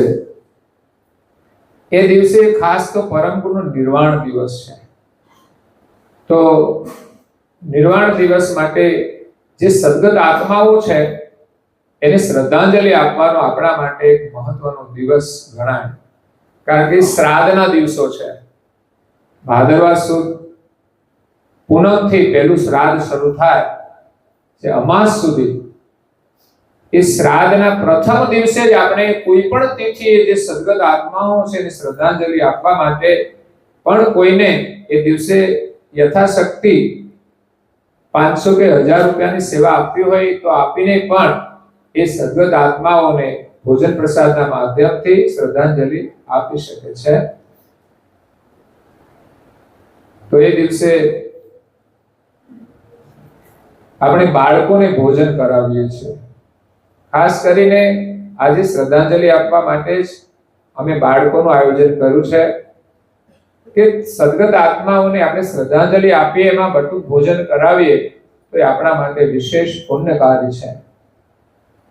એટલે અહીંયા જે હાઈસ્કૂલના બાળકો છે 300 જેટલા, એમને ભોજન પ્રસાદનું આપણે આયોજન કરીએ છીએ. દર વર્ષે પ્રાઇમરીના બાળકો પણ આવે છે, પણ અમે હવે થોડું કાર્યક્રમમાં ફેરફાર કર્યો છે કે આ મંદિર દ્વારા અહીંયા નજીકના ગામોના જે બાળકો ભણતા હોય એમને અહીં સુધી લાવવાના, પરમ ગુરુના દર્શન કરાવવાના અને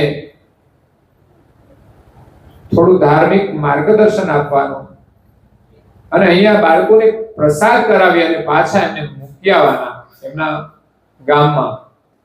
તો ગામડાના આપણા જેઠોલી ગામના જે પરાઓ છે એની જે પ્રાથમિક શાળાઓ છે ત્યાંથી અમે 2-3 શનિવારે રાખ્યો છે. શનિવારે બપોરે સ્કૂલ પૂરી થાય ત્યારે લઈ આવવાના, બપોરે અહીંયા અડધો કલાક એમને સંસ્કાર આપવાના અને પછી ભોજન પ્રસાદ લઈને મૂકી આવવાના. તે પ્રમાણે 2 શનિવારથી અમે આ કાર્યક્રમ શરૂ કર્યો છે. એટલે હવે જે પ્રાથમિક શાળાના બાળકો છે ને આપણે શનિવારની સેવામાં જોડવાના છે અને હાઈસ્કૂલના બાળકોને આપણે ભાદરવા સુદ પૂર્ણિમા રાખી છે, પણ એ દિવસે રવિવાર હોવાથી બાળકો સ્કૂલમાં નહીં હોય, એટલે એને પણ અમે શનિવારના ક્રમમાં જોડી અને આપણી જે કઈ સેવાઓ આવશે ભાદરવા સુદ પૂર્ણિમાની બાળકો માટેની, તો એ અમે એ સેવાની અંદર વાપરવાના છે. એમાં એક સેવા આપણને યુકે હમણાં જે યાત્રા પ્રવાસ કર્યો એમાં એક પરિવાર છે અહીંયા, ગામનું નામ તો મને ભૂલાઈ ગયું છે, યુકે ની અંદર એ ક્રોયડન પાસે રહે છે.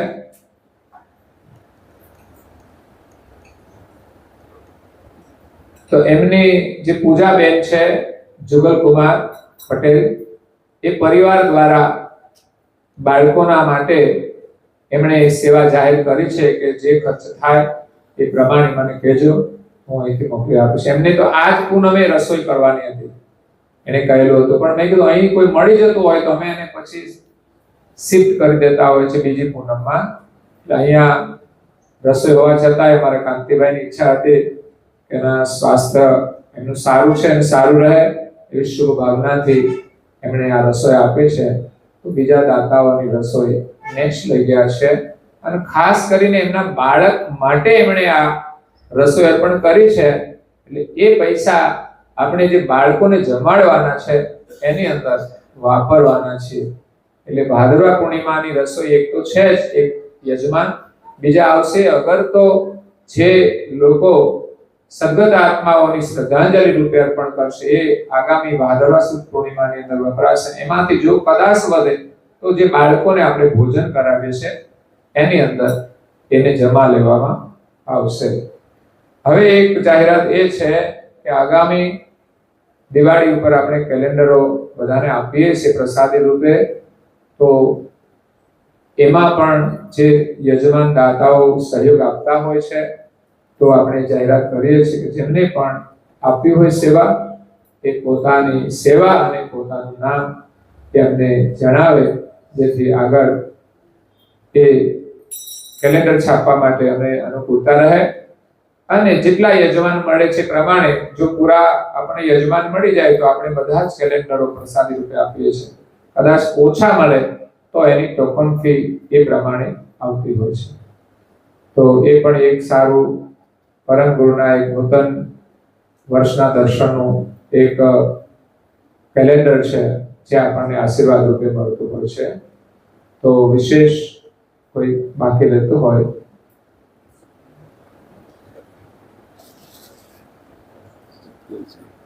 2025 થી 2030 સુધી પોષી પૂનમમાં 5 વર્ષ 5 વર્ષની પોષ સુદ પૂર્ણિમાની પ્રસાદી.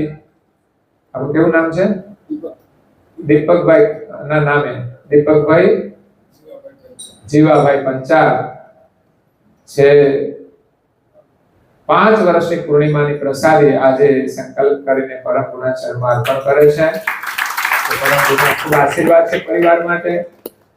જો કે હમણાં એમના એક યુવાન દીકરાનું મૃત્યુ થઈ ગયું, પણ પરમ ગુરુની કૃપા એમના પરિવાર ઉપર છે, એના સંસ્કાર છે અને પરમ ગુરુના આશીર્વાદથી એ સુખી અને સંપન્ન છે થયા છે.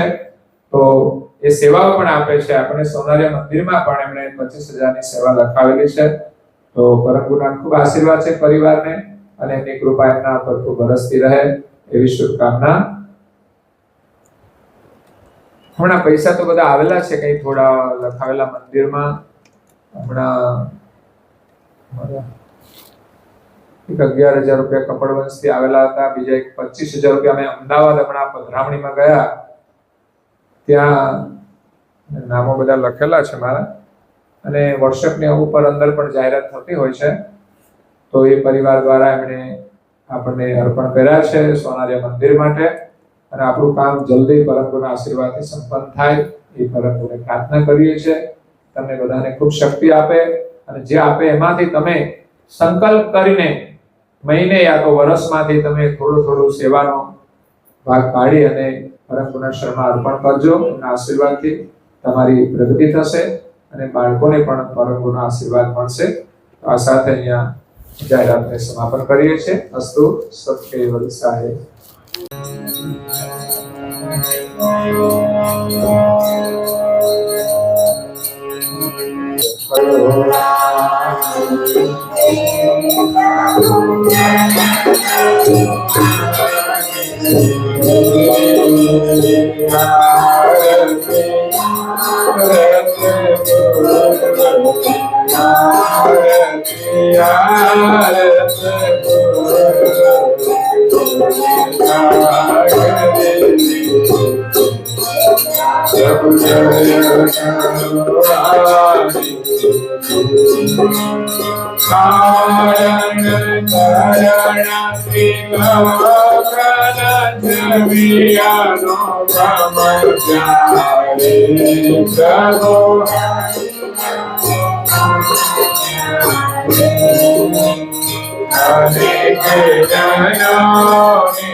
શ્રીમદ કરુણા